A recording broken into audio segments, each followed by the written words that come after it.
And I want to just also just remind you of a couple things this morning. First of all, before I remind you, I just want to tell you thank you. You guys have been great through the summer.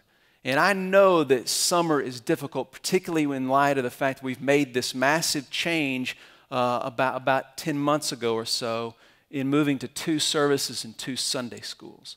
And I know that during the summertime when our attendance is more sporadic and our college student attendance is definitely lower than it is during the school year, that these services can feel a little sparse. There's a lot of room around you, and you begin to wonder, why do we do 2 services? Why are we here in this situation?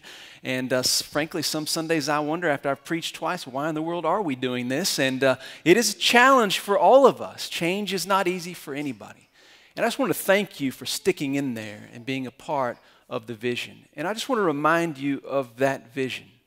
When we made this decision almost a year ago, the reason we made the decision is because we wanted to expand Sunday school opportunities and continue to focus on people getting into small group Bible study and fellowship opportunities. And our space was limited. We could not expand to more classes. We needed to double that space in order to grow in that area. We also were becoming regularly uncomfortably full in this room, where people would come in a group and they'd have a hard time finding a seat for a group to sit together, and just became counterproductive for seeing this place as a place that had lots of places for people to sit and find room. And we wanted to make sure that we could continue to reach people as a church. We could not imagine being a church that just focused on loving Jesus, knowing truth, and serving people, and left out reaching people for Jesus Christ. And we kind of come to a crossroads. We had to make some difficult decisions. We've been praying about it, thinking about it for a long time. And we made that decision to make this adjustment and see if God could not enable us to continue to reach people for Jesus Christ. And so I just want to encourage you, as you sit in this service and you look around, you see empty seats, a lot of them that would have people in it in the fall.